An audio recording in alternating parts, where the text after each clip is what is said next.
Fast, efficient and affordable business-grade hosting solutions, domain registration, SSL certificates and more. We also monitor and provide website security and update services, website builds, email hosting amongst other sensational products. If you have a question about your web page or your presence on the internet in general, no job is too big or too small. Visit our website today, or better yet, contact us at blueoceanwebhosting.com.au and leave your website issues to us. Big ones, little ones, fiddly ones, powerful ones. The ones for the car or the truck, caravan, boat, mobility scooter, solar system. In fact, for any kind of battery, go straight to Battery Central Ipswich. They'll even help you when you know what you need to power but have no idea what'll do the job.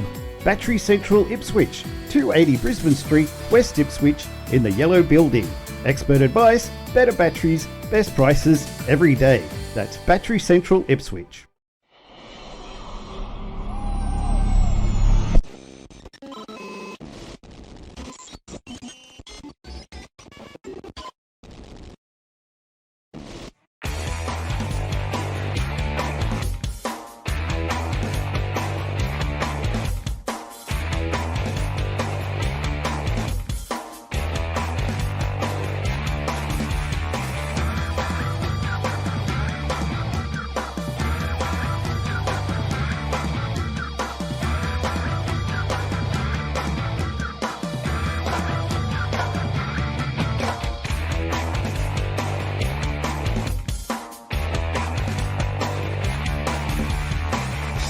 Welcome to episode 771 of the Aussie Tech Heads. I'm Jason Oakley and this is Will Tompkinson. Hey, Will.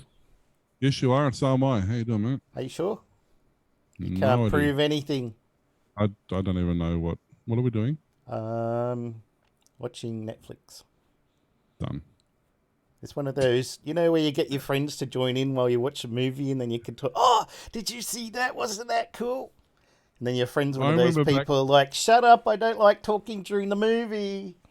Yeah. I remember back in the day, me and my cousin, my nephew, actually, every time MacGyver was on, he was in Victoria and I was up here in Brisbane. This is back when Dial 1 for Optus was a thing. And they had cheaper, long distance rates back when that was actually an issue. And MacGyver was on, so every week at whatever time it was on, 5 minutes before it was due to start, either he'd ring me or I'd ring him, and we'd sit there with the phone, sit in front of the TV. Did you see that explosion? And he just did it with a paper clip and a bit of silly putty and some orange juice and blew up the whole house. How cool is that? We used to do it all the time. It was great. Oh man, those Speaking were of the days. orange juice for explosions, apparently for Fight Club, they said the actual recipe for making their bombs, and they had to take it out because the movie producers didn't like it, so they threw in orange juice instead for one of the ingredients, just so people at home wouldn't blow themselves up. Well, Mythbusters had to do that all the time. They did that on MacGyver. A lot of the time, MacGyver, they actually had a physicist and a chemist and like actual experts on set. So when it got to like him creating a bomb out of X and Y ingredients, they could legitimately use those ingredients, but they would always change something, or they'd just not show them doing something, or they'd screw up the ratios deliberately so that you couldn't emulate what they were doing. Yeah. Because in the very first one, in the pilot, they actually, if you watch the pilot, they actually kept the full recipe how to make he basically made a flashbang. All right. And it's the full recipe's actually in there. Like he crafts it all and does it all and grinds up the magnesium and puts it with phosphorus and puts it with basically makes up ampho as the mix. Like it goes through step by step on how he actually does it all. So, and like it's the only episode that they actually had the full thing in. After that, they had took it out. But it's quite a common thing. Even a lot of YouTube videos I watch now. Yep. You're watching like this scientist guy, and it's like, okay, so we're gonna make this, and you use this ingredient, and then you use those two ingredients over there, and I'll come back when I'm done. What about Electro Boom? Does he fake things? He crafts them so it doesn't kill himself. Most of the time. Usually, although sometimes he doesn't. Normally, when you see an explosion, he does it legitimately. Like he makes it do it because he knows how to do it safely. Yep. There have been a couple of occasions where he's dropped something or he's shorted something inadvertently. You can always tell the difference because when it's a fake one, like it's still a real explosion. Yep. But when it's something like a capacitor or something that has got rigged to explode, he goes off and he throws it and he swears and carries on and jumps back. But when it's actually an accidental one that he doesn't mean to do, it goes bang. He's like, whoops. Like his persona is entirely different. I think it might have been when he was making a Jacob's ladder or something and he accidentally touched the wrong thing or something. Stuck his hand in between. There was one there one day. I think it might have been the same one, or he was doing something with the high current, and he's like dropped the pen or something, and he stuck his head down to pick it up. He's great, Electro Boom. If you haven't never watched, you want to see good comedy routines, watch Electro. Even if you just watch the compilations. Yeah. It's very memeable. Third-party compilations. Hey, he's very memeable. He really is, and he's keeping in mind he's an incredibly smart electrical engineer. Like the brains this man has is insane, which makes these screw ups even more hilarious. Yeah. Especially the ones that actually legitimately he's just like, because sometimes when you're looking through a camera, you know, he's actually explained it a couple of times. He's been doing something looking through a camera, you lose your depth of field. Yep. So he's gone to reach for something that's not where he thought it was, and he shorted a couple of things out, or he needs some Google glasses or something with a camera in it. Those Snapchat, remember they had those Snapchat glasses you had to get from a kiosk or something, and everybody wanted them. There's a guy on YouTube who actually shows you how to make a set of projected lens glasses, and he uses it. He runs it off a old HP palm pocket thing because it has the text output. Yep. And he uses it for all his scripts. So while he's talking to camera, his script scrolling through. Oh, nice. And he reads it directly off that. It's also got alarms and notifications and stuff. But yeah, it's pretty cool. Like it's very expensive to even make them yourself because the technology isn't commonplace. Yep. But it's still cheaper than buying like Google Glasses or something. But yeah, no, it was there's a lot of shows that change.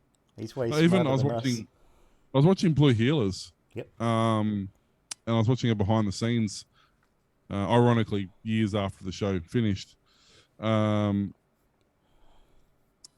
they were saying that when they started the Blue Healers and somebody, for example, was stealing a car, they used to actually show how the car was stolen.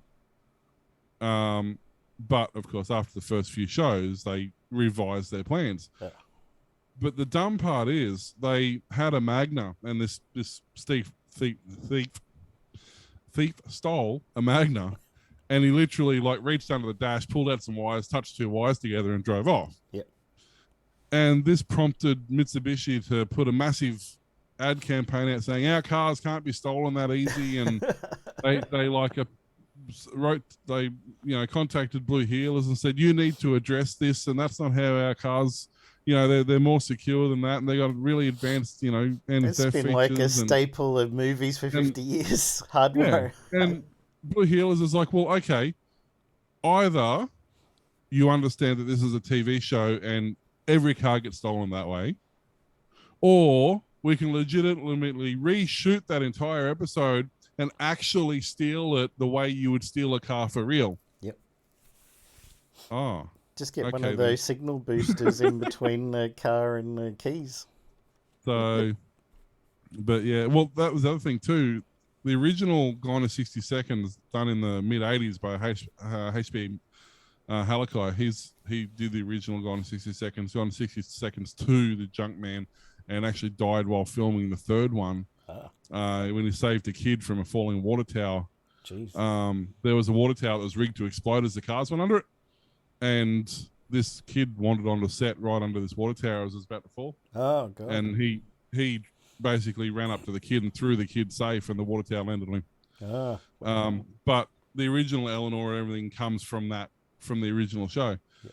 And in the first sequence of that, the reason it's called Gone in 60 Seconds is within the first sequence, you see him walk up to there's actually the QE2 cruise ship was docked. I think it's shot in like Manhattan. I can't remember exactly wherever it's docked, or LA. It was docked there at the port. And you see him walk up to the port and get a screwdriver and push down on the pressure plate so the ticket machine pops out a ticket.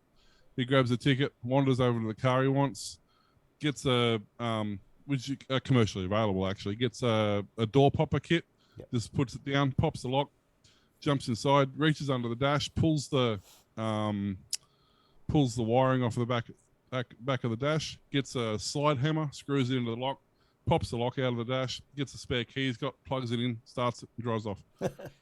And that's literally why it's called Gone in 60 Seconds, because that's how long it used to take him to steal a car. And but there's 5 or 6 instances of that throughout the whole movie where it actually shows you step by step. I mean, it's kind of irrelevant because they're 40, 50-year-old cars. I mean, they were 20-year-old cars then. Yep. But yeah, he literally goes through and shows you the exact steps required to steal a vehicle. Oh, wow. So that's mad. Yeah, and like there's one, for example, at the airport where they're after I think it's a limousine. I can't remember exactly what they're after. I think it's one of the limousines. So what they do is, because obviously the rich people would get dropped off in a limousine, and then the driver, the chauffeur, would come around to the back while they're going into their first class, little window thing. The driver would come around the back, grab all the bags out of the boot, and follow them behind into the airport. Yep. Well, as soon as they did that, he just walked up the side of the car, jumped in, and drove off. So yeah, but that was, other than the fact it's got one of the coolest car chase scenes in like any movie ever. Yep. That was legitimately shot with none of them were stunt drivers. They were all just mates. Oh. They were all just friends who hung out and decided to shoot a movie one day. And yeah, they wrecked 650 cars or something. Wow. Is that more than the Blues Brothers? They wrecked a lot of cars. It was like legitimately wrecked. Yes, Blues Brothers were just firing cars out of air cannons at one point there to make the numbers up. So it kind of does. They actually, I think, ultimately they actually wrecked more cars. But in Gone in 6 Seconds, they actually legitimately wrecked more cars. But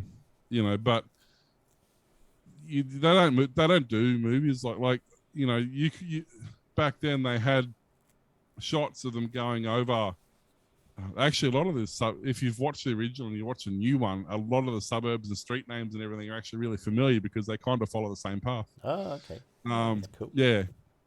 But they're going over the bridge, for example. The bridge in the new one where he jumps the tow truck. Yep. Well, in the old one, they had boom gates.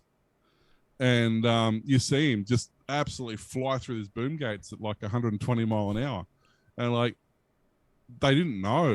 The only people that knew was like the 2 pretend cop cars that were chasing behind him. Like, they didn't get permission to shoot any of this stuff. They legitimately just shot it. They got the friends who had car dealerships and said, "Hey, we want to just drive through your car dealership, and I promise not to wreck too much." You better not. Like the Studebaker dealership where all these cars are lined up out. They used to line them all up at the front, side by side, make them all look pretty.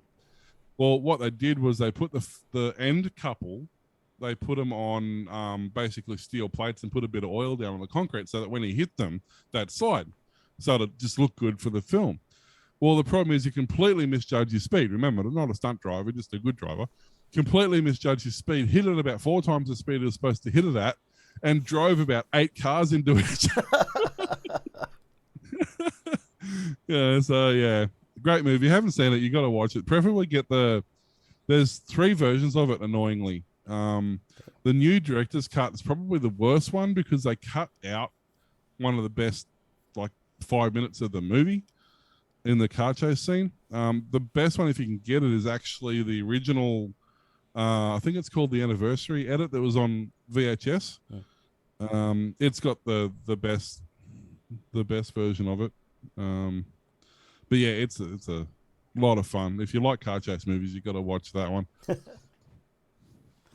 Anyway, that's a long way of saying, yes, they've been doing that for a long time. What were we talking about? I don't know. I took this week off work to do some Minecraft programming to make mods, and I ended up helping a friend launch a new internet radio station, retronoises.au. If anyone wants to check it out, you can get it on stream.retronoise.au:8000.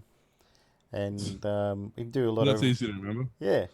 Well, if you go to the website, it's still under construction, so you can't click on the player just right now, but we'll eventually get into TuneIn app and all of those things as we should be.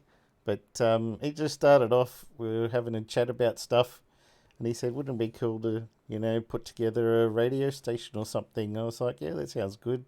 Next minute he's got it up and running. We've got software, and I've done a couple of shows, so every Monday night, AEST Australian time, I'm doing my retro regeneration show that I used to do on Great Lakes FM. And then Wednesday nights is The Crypt, which is kind of industrial, alternative, gothy type music. But been a lot of fun. I've learned Node.js so that I can write Discord bot, which I've never done before. And you can ask the bot, what's the name of the current song? And it connects to the Shoutcast server and downloads the information, displays it there, and you can ask it how many people are listening right now. But I also got an account at the music database. And so if you type in now photo as one word in command, it connects to the Shoutcast, asks it what's the current band playing, and then goes off to the music database and gets a photo of that band and displays it in the Discord chat. And you can also do now bio, and it'll show you a small bio about the band that's currently playing. So that was a lot of interesting fun learning how to do Node.js, which I did some, I think the Fitbit programming that I did was actually ended up being Node.js. It didn't start out, it was just CSS plus JavaScript, but then they went right into Node.js with Node modules and stuff. So I've been putting in new ideas for commands and stuff, and unfortunately with the Shoutcast server, when you want to get a history of recent songs, the current song playing and the information about people connecting and stuff is all in JSON format, which is easy to parse, but the history is only an HTML web page. So then I had to learn how to download into an array the web page that's got the history, and then sort through them, getting rid of all the headers and the other crap, and then just matching out the times the last songs were played and the name of it and the band and everything, and then get the bot to display that on the screen. So it was quite interesting programming, but got that up and going. I'm converting it over to a WordPress site at the moment, so I've been doing that most of today. Came up with a funky little logo. Don't do that. It'll send you random emails for a website that hasn't been, for an email address that hasn't been active for That's 7 right. years. So I designed a logo for it, but if you go to retronoise.au, eventually we'll have a player up there. We did have it on the old site that was just HTML and PHP, and that worked fine, but now I've converted it over, and WordPress really doesn't like you embedding PHP in pages, so I'm trying to wrangle it around to get it to accept that, because the player is all in PHP and JavaScript, so we'll get there, but having a lot of fun. Well, I must be able to do it. There'll be a way to do it, because I'm Well, sure I got these plugins called Insert PHP. And I run it and put it in there, the exact code that you're supposed to put there, and reload the page, nothing.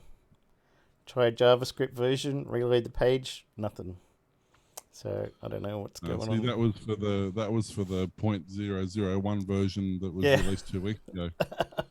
They've rewritten the entire code since then. It doesn't work anymore. Probably, yeah. Yeah. Oh, well, should we do some news? News. It's too wet to do news. We worked out. We've had rain every day for nearly 60 days. Holy cow. With some amount of rain. Yep. That's ridiculous. You guys are getting really hit with it. Today it was a nice sunny day. We went out to shopping centre and had some lunch, visited the radio station. We had a massive downpour earlier today. Yep. Must have been 5 or 8 mil in 30 seconds. Like, it was insane. What are you all It was doing just up a there? whitewash. They reckon this weekend's supposed to be fine for like 4 days. Wow. Good luck with that. The downside is it's dropping the temperatures down to like -7. Oh, jeez. So, because it's fine. So it was 28 or 29 today. Yep. It's still like 21 now. That's nuts. And yeah, over the weekend it's supposed to drop to like -7. So Get your warm jammies on. oh, it's going to be fun, especially with all the power companies are saying we're in for massive price hikes come the end of. Yeah, I was going to tell you. I got an email from Amber saying, due to the prices exceeding what we predicted, we're going to give you a credit on your next bill. I think it was something finally. like $40 or something. Whereas Nice. before I got like $2 because I got so much solar. But Yeah. I ran the Antminer for a while and that sucked up a lot of the juice, so I switched it off again. There's a guy on YouTube. I haven't watched the video yet. It only popped up in my feed today. He's using his crypto mining rig to heat his pool. Oh, wow. Yeah, the water cooling off his rig is diverting into his pool and it's heating his pool. While he generates Bitcoin. Yeah, That's but at nice, least he hasn't, like, because he was running a pool heater, and he's like, well, this way it costs me about the same to run my crypto box as it does to run my pool heater, and I don't have to run my pool heater. So that tells you something about the way crypto boxes are set up. It's good for something. Good for the winter. You don't want to have it in your bedroom, though, because it's loud as a jet taking off. Well, yeah, I mean, that's like this computer room now. I've got my computer here with my 3 screens and my AMD sitting up above me. I've got Bub's computer sitting over there with his AMD and his 2 screens sitting over there. Yeah. I got the server rack behind me with the server, the media center, the Foxtel box, the amplifier, and everything sitting just there. So in summer it's horrible, but in winter this is the warmest room in the house. Spend all your time there. Alrighty, let's do this thing. Complaints to the telecommunications industry ombudsman are on the rise after 2 years of decline. The TIO received 22,203 phone and internet complaints between January and March 22. The number of complaints published yesterday in the Ombudsman's third quarter report showed a 21% increase from the previous quarter. This was the first increase over the last 5 quarters. The Communications Alliance, which represents telcos, said the complaints reported were still 27% lower than the corresponding quarter in 2021. The figures released by the TIO today show a fall of 8,112 complaints between the 2 corresponding quarters, continuing a trend of falling complaint volumes in recent years, they said. Communications Alliance CEO John Stanton said any increase in complaints needs to be analysed by the industry to see how customer service and complaint handling can be improved, but there are a number of factors playing into the latest data. There is a seasonal effect, as the first 3 months of the calendar year usually see slightly higher numbers than other quarters. I suspect that the service disruptions caused by severe flooding in eastern Australia also had some impact. A statement published by the Ombudsman said, while the current quarter complaint levels are lower than the same time last year, the increase is significant. The Ombudsman Cynthia Gilbert said the 2-year decrease in complaints was pleasing, but the sector need to remain vigilant and proactive about addressing consumers' problems. I wonder if we're in that ebb and flow cycle where everybody can, like, something happens, everybody complains about it. It doesn't necessarily get resolved, but people just give up complaining because nothing's changing anyway. And the complaints sort of drop off. And then, you know, the internet might come good again for a month and people realize how bad it's been. And then it drops away again. You get all that uptake of complaints again. You know what I mean? Like, you get this sort of bell curve. It seems to happen in a lot of industries. You get, it normally coincides with, like, in retail, your complaints coincide with holidays. Yeah. Because everyone's stressed out, even Christmas, though you're not necessarily doing anything different or anything wrong, or things haven't necessarily changed. But you get more complaints during school holidays because parents are stressed out looking after the kids, trying to get shopping. So Plus, there's more people at the shops in those times. yeah, the situation itself hasn't necessarily changed. It's the use case of that situation has changed. Yeah. So, I mean, because telcos haven't necessarily, the reports that they released last month, with a couple of exceptions, for the most part, telcos haven't improved their services. In fact, they've most likely got worse. Yep. So the increase, even as I said, even though the numbers are lower than they were last year, the fact that they've spiked doesn't mean the service has got better than it was this time last year. It just means people put up with it for a while before they decided to complain about it. Yeah, yeah. You know? Which is interesting because excess pricing will push retailers and thus users towards an access-only 100 megabit plan, which will hollow out the lower end of the market. And NBN could end up as a 100 meg network, and the ACCC thinks that that's too fast. But on Monday afternoon, the ACCC released a consultation paper on the proposed variation of the NBN Co special access undertaking, which would codify NBN's preferred pricing model of removing the loathed connectivity virtual circuit capacity charge on plans of 100 meg and faster. For 12 meg, 25 meg, and 50 meg plans, NBN is putting forward the same type of model it currently uses, where each plan has an allocation of CVC included, which is the connectivity virtual circuit, often around 6% of the market speed or lower, and would see excess capacity at $8 per 1 meg per month to retailers. For plans at 100 meg and above, a flat access fee each month is paid. While flat price plans are set to increase at the rate of the consumer price index plus 3%, initially the greater CPI or 3% later, which is higher than the pure CPI increase, the ACCC believes excess usage charges will steer retailers towards the 100 meg plans. As a result of the retention of CVC charging for the bundled products of less than 100 meg and the CVC cost escalation mechanism built into the SAU proposal, we observe that the cost of retailers to the 50 meg product are expected to be equal of the 100 meg product within a few years, and similarly, the 25 meg product will be equivalent of the 50 meg, the 100 meg. Oh. So most of the network can't sustain 100 meg speeds, as they've proven. Yep. Yet, and the ACCC complain when telcos put people on higher plans than they can actually achieve. And yet the ACCC is proposing a change that will see the lower plans the same price or dearer than the high-speed plan. And the high-speed plan will still work out cheaper because it's capped regardless of usage. And the ACCC, who just complained that they're putting people on a higher speed than they can handle, are recommending that everybody goes onto a faster plan even if they can't access it. Fantastic. Huh? Who works in this illogical world? So, That's illogical, Captain. citing the Bureau of Communications and Arts Research, because that's two groups that should be together, Mm-hmm.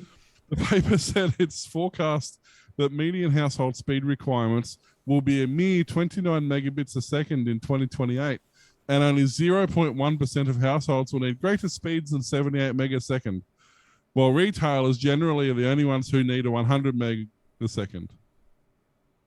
Mm-hmm. Gamers don't And this exist. is supposedly in 2028. Those speeds are already slow at current, I mean, for the rest of the world, not for Australia, but those speeds are already slow for current technology. Yep. In another 4 years, 6 years time, IoT and connected devices are going to literally be all there is, effectively. And a 29 megabit plan is going to be sufficient. Guess so.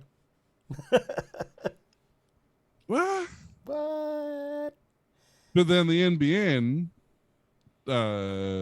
Co is saying that the speeds on average need to predict, they're They're predicting the speeds on average need to increase 13% annually minimum to keep up with demand. But so they're saying the 100 meg this year has to be 113 meg next year and 130 meg the following year. Okay.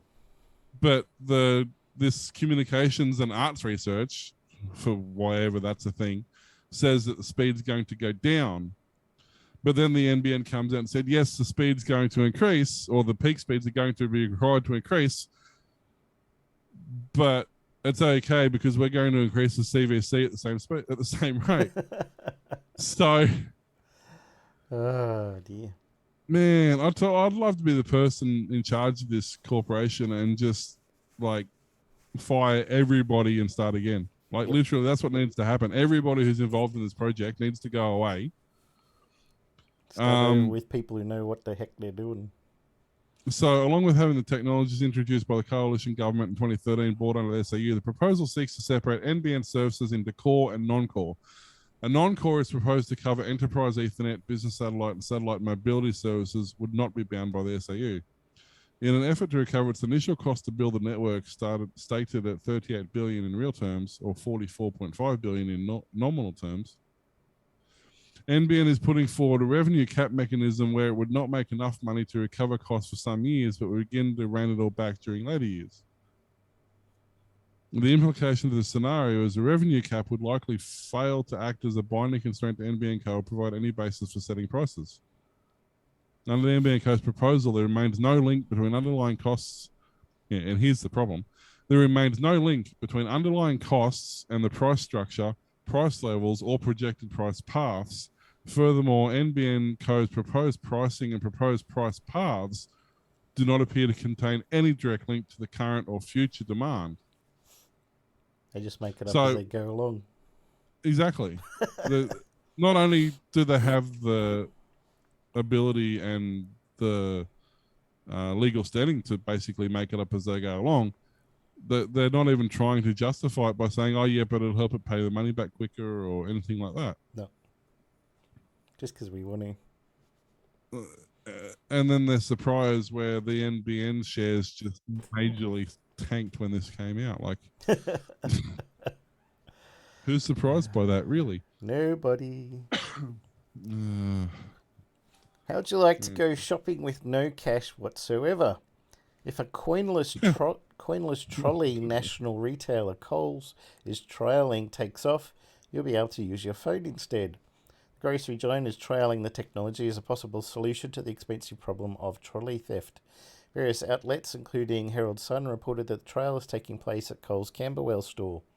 A spokesperson said, Coles is trialling coinless shopping trolley locks at one of our Victorian stores using technology which means customers will no longer need a coin to unlock a trolley. Instead, there will be a QR code. What do we say about QR codes and people making fake ones and sticking it on there and taking the money? That's a terrible idea. Yeah. Instead, there will be a QR code on the trolley linked to the Coles Smart Shop app on the customer's phone. In the Smart Shop app, it's got a lowercase s and then capital M-A-R-T.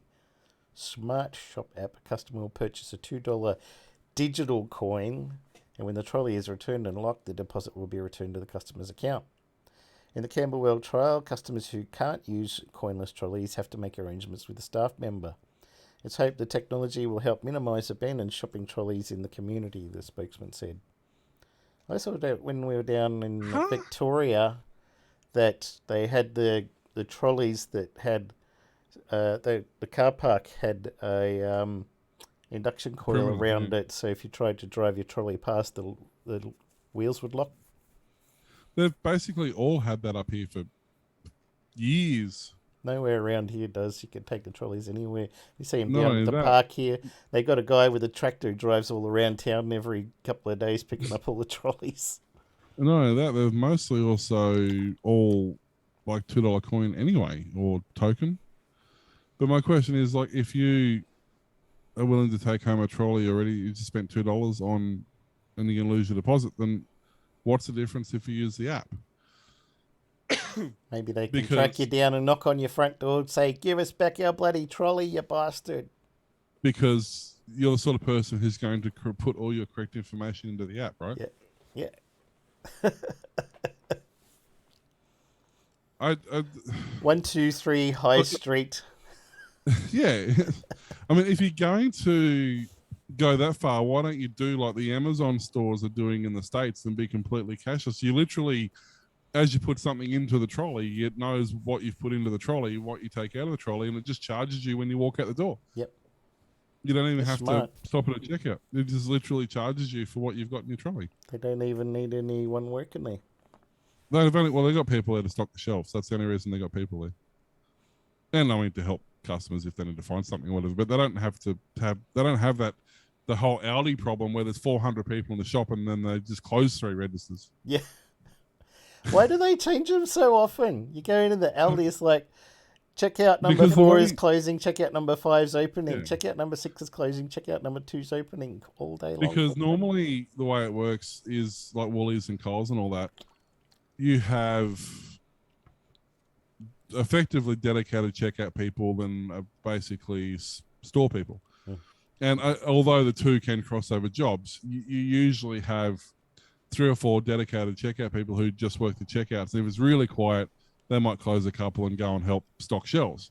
And then you have 10 people on the floor, and 2 or 3 of those people might be trained up to use the registers if it gets busy. So, but you've always got people who are dedicated working on the floor and people who are dedicated working on the registers. Aldi doesn't work like that. Aldi, everybody does both jobs. And they have, they from only what have I 3 understand, people working there. well, but from what I understand, you have load schedules. You have to complete X amount of restocking before you're allowed to go home effectively. Ah. They give you an 8-hour shift and they say that you need to unload, I don't know what it is, let's say it's 100 boxes. You need to repack 100 boxes on the shelves before you go home. Yep. So if you've been stuck on the register for 3 hours serving customers, you're not going to get your 100 boxes out, are you? No. So that's why as soon as there's less than like 6 customers, they shut another register so that they can go and do, because they might only have one person whose job it is to be on actually register duty. Then they nearly straight away open up a different register. Yeah, but that'll Someone be else somebody is coming off the floor, It'll- one's going yeah. in. It'll be whoever's got sort of ahead on their stock count is the next person who comes in to open And all the next customers register. come down. I'm going down lane 5. Wait, no, they just closed. Now I've got to go up the other end of lane. No, hang on, lane 2. That's my biggest gripe with Aldi, and that's actually part of their lower pricing. Obviously, they're paying less. Stuff. They're paying less staff to basically stock the same amount of product. Yep. Um, And that's why when you The come out of the dumb part checkout, is- they want you to go whoosh, whoosh, whoosh, whoosh, whoosh, whoosh, whoosh. Chuck it all in your Yeah. trolley as fast as you can and piss off.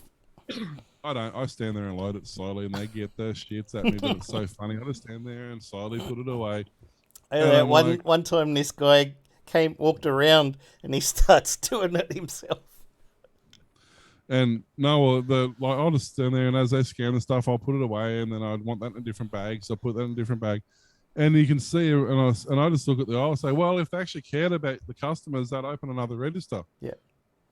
And the checkout chick freaks at that point because you've just pissed off every customer in the line by realizing the truth. They actually don't care about you. If they actually cared about the customer, they would have what every other major chain store in the country has. They would have self checkouts. Yeah. The fact that they don't have self checkouts, which are cheaper to operate, and you don't need to have dedicated staff there to do it, tells you that they don't care about the customers. All they care about is, Dollar. is the dollar, because like ultimately they'd get their money back. But it's the German process. Like that. This apparently Aldi's the same way in Germany. That's how they work. It's just part of their pricing structure. But What happened to Lidl? They were supposed to come over here and take on Aldi everywhere. They got huge in the UK all of a sudden.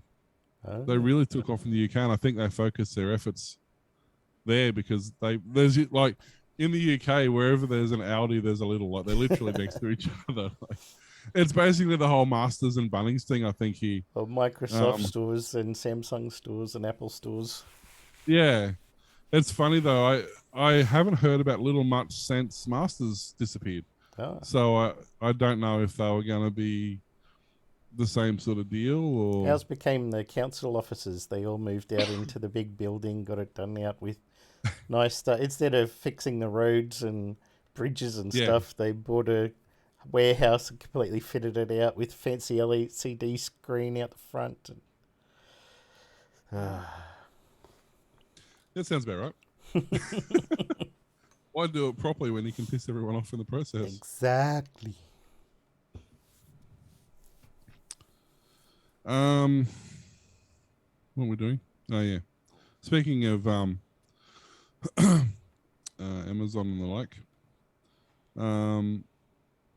so there's a big thing on at the moment, obviously with the elections that's just happened, and everyone's talking about, banning coal and bringing in nuclear, and we're going to change and have a big solar farm, and then we're going to have a wind farm, and then we're going to have a wave farm, And you then get we'll a Tesla, and you get a Tesla, and you all get Teslas. and then we'll put tanks on the back of cows and capture their farts and have a methane generator, and all those things that you hear every time an election comes up. Cool. The one thing we don't have, which we should, because if people actually cared about what they spoke about, we would already have these in place. And they've been quite popular in other countries, but California's actually just started to do it. They have what's called an energy recovery facility.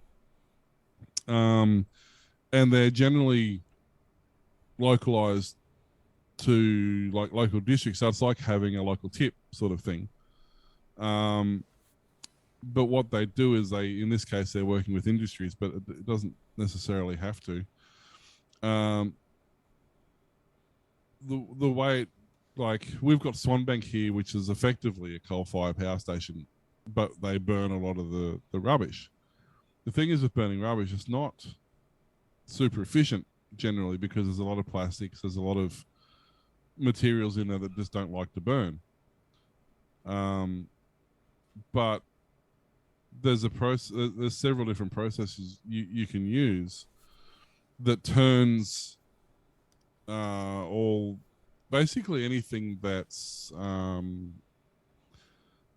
well, actually, really, it's just, I was going to say anything that's man-made, but that's not true because it works on a lot of food waste and stuff as well, and oils and stuff like that, natural oil. It basically it's called a gasification plant, and it takes waste and heats it to a temperature where the molecules start to break down and transfer, and then that goes basically up effectively a steam pipe that's on an angle, and it's got different drip sections on it. And the first one is like a very heavy crude oil, almost like a tar. Mm-hmm. And then you get like a heavy oil, then you get like a lighter oil, then you get like a diesel, and then you get like a petrol, and then you get basically the end one's like almost like a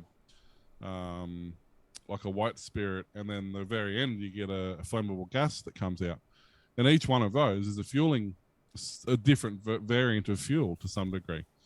And so all this material, what is only 20-30% efficient to burn, is like 95% efficient to gasify and create all these different fuel sources from. So basically they've just started doing this in California at the moment, and they're working with major retailers like Amazon, Subaru, American Airlines, and a few other ones. And all their industrial waste they're turning into putting into gasification plants. Oh. And each facility, what they're calling energy recovery facility, which is basically a gasification plant, can power about 18,000 homes. Cool. Now, given that the facility's only got to be the size of a 4-car garage, you can place these fairly sporadically through any neighborhood really, and all the waste can be put in there, whether it's food, whether it's commercial, industrial, paints, a lot of the stuff that we have to pay to specifically dispose of, like your paints and your oils and all that sort of stuff that currently gets separated, it can all go into the gasification plant. Wow. And you could use you use a certain percentage of the raw materials, the gasification process to power the station itself. But on top of powering the station, you can power an extra, 18,000 homes on top of that. So Nice.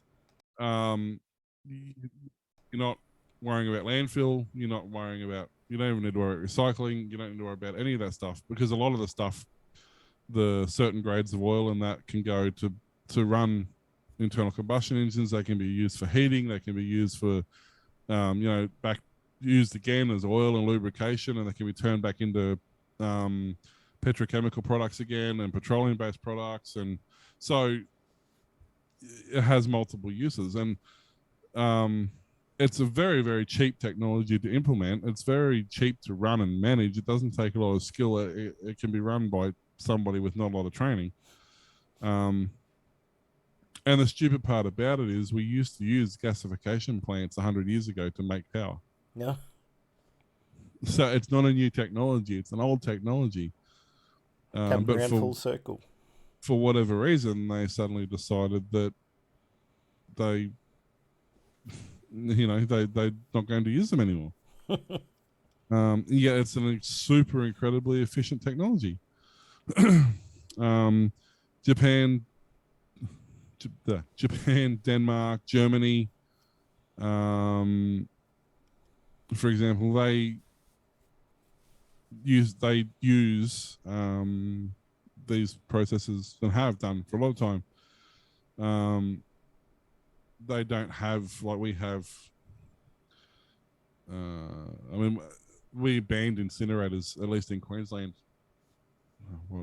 30 plus years ago, they banned the backyard incinerator. We used to have every backyard in Brisbane used to have a Besser brick incinerator in the backyard, and you chuck all your garden waste in there, and so they banned that. Yep. So now all that garden waste goes to the tip where they burn it. Much better, right? Well, they send it to Swanbank or whatever, and they burn it there, and it does generate power. But it's like, there's so much more we could be doing with it for such a low outcome. And places like Denmark are so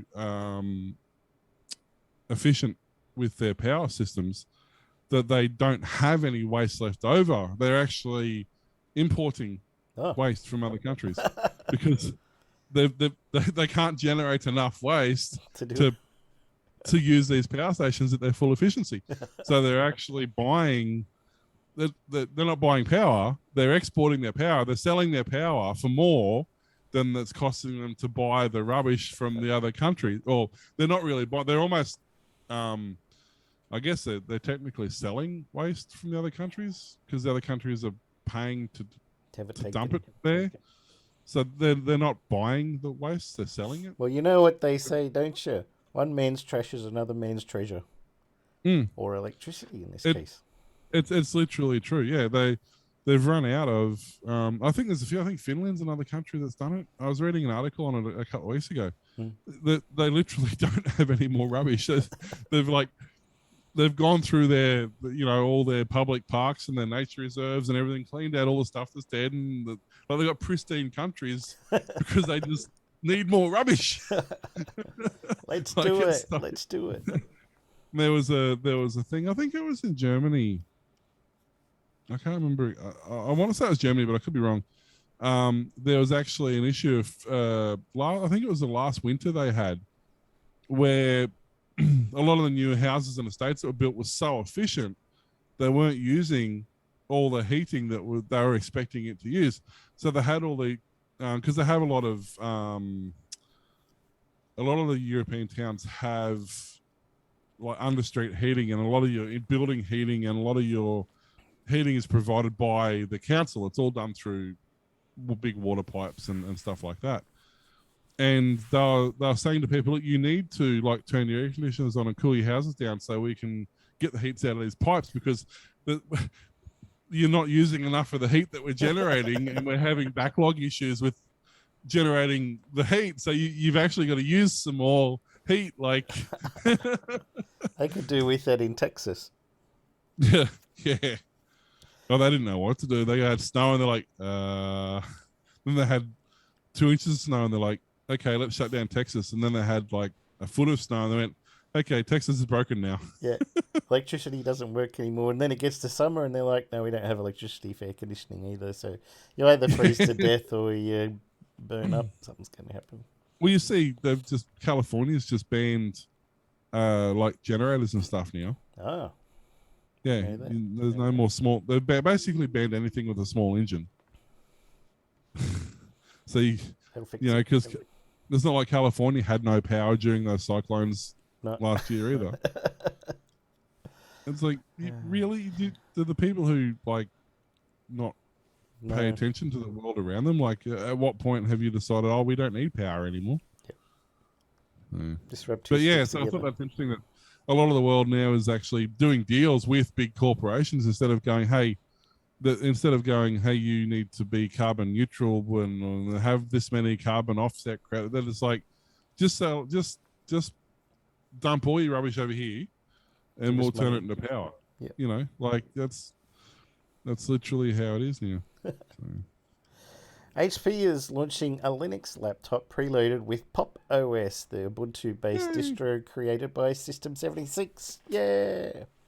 The collaboration, which was quietly revealed by System76 CEO Carl Reichel on Twitter, is a pretty major one. It's the first time System76 has partnered with another computer company to ship their OS. It's also the first time that an HP laptop will ship with something other than vanilla Ubuntu. Specs for the 14-inch HP Dev 1 seem pretty sweet too. A landing page for the device says there's a sign up to learn more email muncher on it. So if you're super interested, tells the HP Dev 1 is built around an 8-core AMD Ryzen 7 Pro CPU, includes AMD Radeon graphics, ships with 16 gig of RAM, which will apparently be configurable up to 64 gig, and a 1TB NVMe M2 SSD for fast read-write speeds. Wow. No word on battery life, ports, connectivity, etc. yet. 12 seconds. Yeah.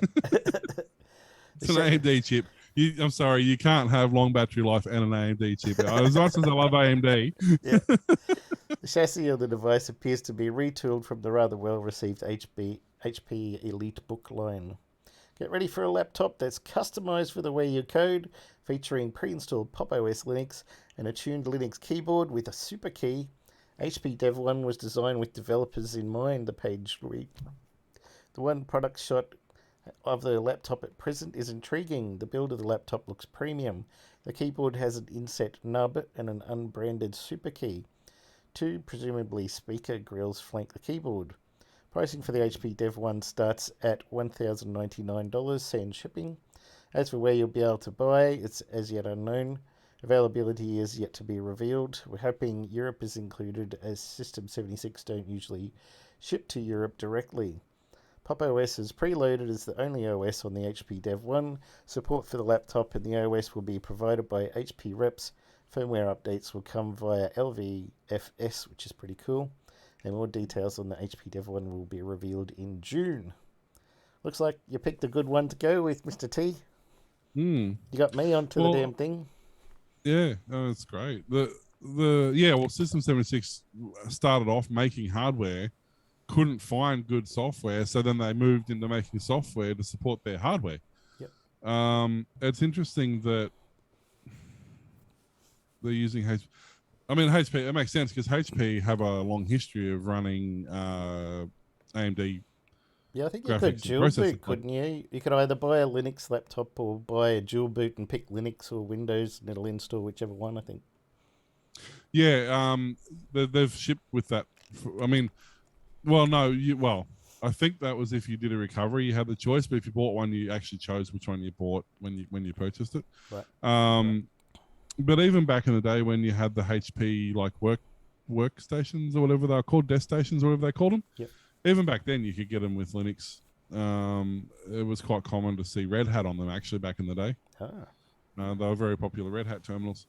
And they have forever had AMD. Like they do Intel laptops and stuff as well, but honestly, like 90% of the stuff I've ever seen come out of HP is AMD based.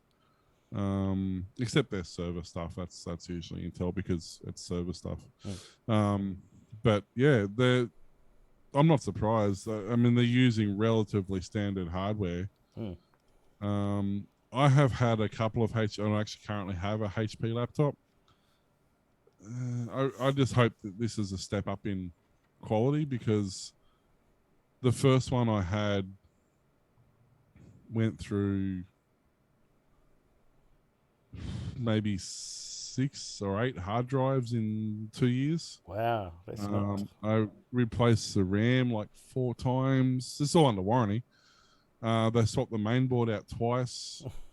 They swapped the DVD drive twice. The battery was swapped about 6 or 8 times.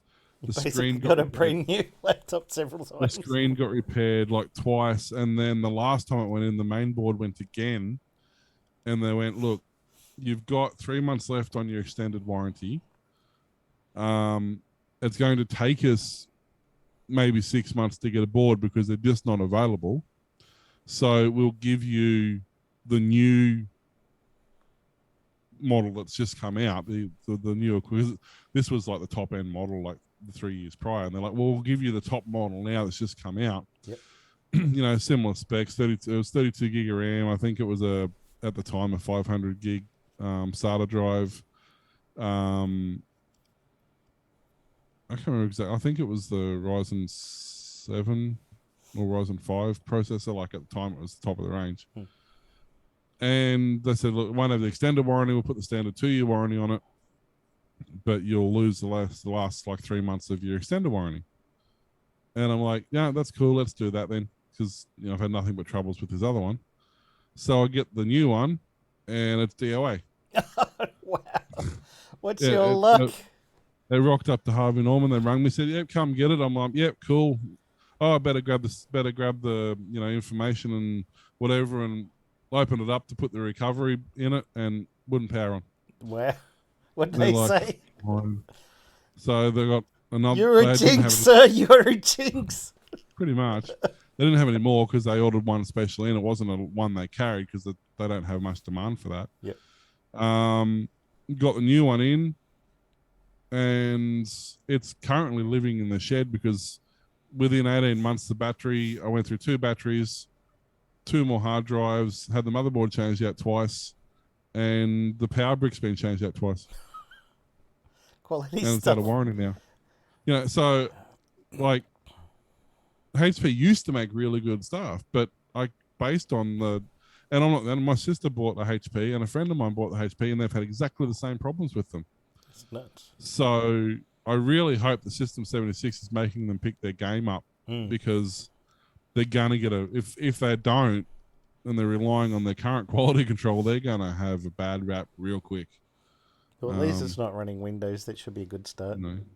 I mean, I hope, for HP's sake, I hope they just went through a slump and they've sorted it, because even my new laptop now is like 4 years old. Yep. It's an older model now, and I just haven't bought another one because, well, I don't have a life and require a laptop anymore. But and if I was, I'd use an Android tablet anyway for everything I need to do. So, yep. But I just really hope that they have picked their quality up, because really turned me off.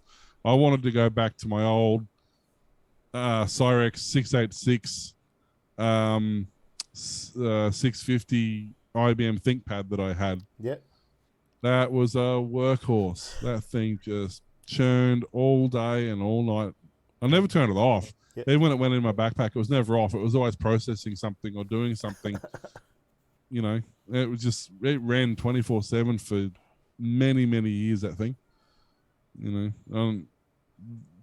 Apparently the NEC Toughbooks and Panasonic Toughbooks are like the equivalent of what the old ThinkPads were. Yep. But they're like $8,000. So it's like I shouldn't have to step up from $1,000 laptop to an $8,000 laptop and have a reliable laptop. $1,000 laptop should still be a reliable laptop. I should be able to pick it up, put it in my backpack, and walk 3 foot without something falling off it or breaking. Yep. So speaking of things falling off and breaking, Apple is in talks with EA Gaming. So you make of that of what you will. So video game publisher EA is currently, or Electronic Arts if you prefer, is actively seeking a potential buyer for a merger. Apple has reported being in talks with the company about buying EA out, according to Puck. Now, let me just check what Puck is. I think it's a magazine.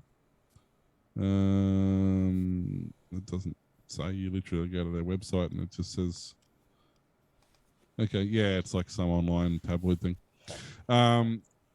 According to Puck, Disney and Amazon have also been in talks about purchasing the video game. The Redwood City-based firm has published hits like Apex Legends, Madden, and the Sims franchise. Really, they're the ones who chose to say that they're hits? Well, they're not going to pick Epic because Apple's battling them at the moment. Yeah, well, the idea of a buyout or merger came after Microsoft purchased Activision Blizzard for $68 billion earlier this year. Shortly after Sony purchased Bungle, the studio behind Destiny, for $3.6 billion. According to Puck, EA ideally would like a merger so Andrew Wilson can remain CEO of the combined company. EA's roots actually go back to Apple back in '82. Apple then director strategy and marketing Trip Hawkins, nice, left the company to start EA. A buyout wouldn't be Apple's first venture into gaming, however. The Cupertino company unveiled its gaming service Apple Arcade back in 2019. Through Apple Arcade, users can play ad-free games on their iOS, macOS, and tvOS devices. That's a hell of a user experience. EA spokesman John Riesenberg, said the company would not comment on any rumors and speculation relating to M&A. We're proud to be operating from a position of strength and growth with a portfolio of amazing games built around powerful IP made by incredibly talented teams and a network of more than 500 million players. We see a very bright future ahead. Maybe they can fix some good culture while they're at it. Well, yeah. So many devs with burnout and stuff. Well, that was. Yeah, I mean that wasn't just them though. Really, no, in the peak of the mid '90s to early 2000s, that was every game studio. There was just such a. You lived at work. You fell asleep under your chair and went back to work. Basically, I mean, when did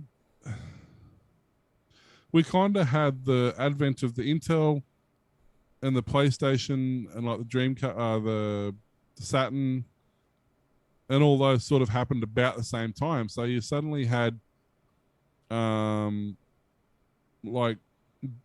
Doom, for example, or Quake even being ported onto like 8 different technologies at the same time. Like that was unheard of. Like they might port to Amiga and Commodore, or they might port to, you know, an Acorn and a PC or something, but to port to like 4 different consoles and then to have an Intel variant, an AMD variant, because most of the games were different variants back then to run on different architectures. Yep. You know, like it was, I kind of understand why it occurred for that like 10-year, probably a 10-year window, but it shouldn't still be a thing. No. You know, especially you give game. I mean, what were they saying that was it Crash Bandicoot? They were saying that they couldn't run on their development systems because they could only run it in wireframe mode and hope it looked okay when they actually pushed it across to the PlayStation, because the technology of the development program for the PlayStation was more powerful than even the most powerful rendering systems they had on PC. They had like Silicon Graphics, Sun Sparks, and which were $40,000 computers that couldn't run PlayStation graphics. You know, and so suddenly, you know, I get why they had such a hard time doing it. And then the irony, of course, is that PlayStation was ahead of the curve for a while, because even PCs running emulations, it was a good 10 years before a PC could emulate a PlayStation at a decent frame rate. But now it's the other way around. Now, like a PC, not even a top end, a decent mid-range PC can emulate even the top end consoles now without an issue at all. So we've gone from these things where these I think the original selling point of the consoles was that they were so damn powerful compared to a PC. It's like You having look an at the arcade specs. machine at home. Yeah, I mean, you look at the specs on what the PlayStation was and what the GameCube and the Saturn um, even to some degree the graphics capability of the N64, which was an older console compared to those other ones. But no, the N64 came out then the GameCube, sorry, wasn't it? Yeah. And then there's things like the Dreamcast, which was ridiculous hardware, like unheard of, like prototyped hardware in a game console. Like that never happened. No. You know, up until then, you had an Atari 2600 or a Nintendo Entertainment System. Like they were, I mean, and then the Sega Saturn come out, which nobody really played the Sega Saturn. Honestly, the Mega Drive was popular. The Saturn, not so much. It was a fascinating time, and that's where they really. But now, like you look at one of the still most played games is Grand Theft Auto 5, but it's a what is it, 7-year-old game, 9-year-old game now. Like they've had Red Dead Redemptions come out since then, but it's not great comparatively. You know, so the Rust and Fortnite and all these games that are coming out really aren't groundbreaking for the most part. There's very few games coming out now that are that step that we had from basically really early, mid-range Pentiums to like PlayStation and Sega Saturn. Like they were a massive leap in game development, but now it's kind of like they're just rehashing the same Unreal Engine games or whatever engine they're using. Looks a bit pretty. They're not. That's it. They're making the graphics look a bit pretty and making the sounds a little bit crisper. But for what? I mean, it's the same game in terms of gameplay and uniqueness and development for the most part. There are a couple of exceptions, but there hasn't really been much groundbreaking in well over 10 years in gaming now. So I do wonder what the future of these gaming companies are, especially so. I don't even understand why Apple would want EA. I mean, I know that they're doing it just because they can, and they're probably going to offer them $50 billion and reach into the behind the couch to find it. Like it's not a big deal for them, but I don't know of anybody who associates Apple with gaming. No. I mean, is that their next hardware. big leap? Yeah. I mean, there were certain versions of iMacs and Emacs and stuff when they came out that you couldn't really even play a game on. They had their own, when they started bringing out their own Apple chips and stuff, nobody was developing games for them. No. You could play like Solitaire and Minesweeper and, well, no, they were Windows games. You couldn't even play those. No. You could play like some crappy 2D chess and stuff, but they didn't even have games on them because nobody was. I think Sierra was developing for Mac, but that was about it. Yeah. I remember playing a few Sierra games back in the day. So I don't know. We'll see. It'll be interesting to see what happens. Yeah. Does that mean that they're going to try and bring out a gaming laptop? Like I couldn't imagine. Maybe Apple TV is going to be a gaming device like an Xbox or PlayStation. Well, Apple TV has a little remote thing, doesn't it? So I guess if anything, it'd be like a Wii. Yeah. You use the remote and do stuff with the remote. Because although it does have the sensors as well, doesn't it? Like you can use the motion sensors for volume and stuff. Is that Apple TV? I think so. Yeah, maybe. I don't know. Thanks for listening to the. Oh, sorry. You're right. I was going to say, but we'll see. We'll see where that goes in the next, 10 years. Yeah. Thanks for listening to the Aussie Tech Head Show. We can be found at Facebook, Twitter, and YouTube. Email us Will or Warlock at aussietechheads.com.au, and we'll see you next time. Bye. Bye.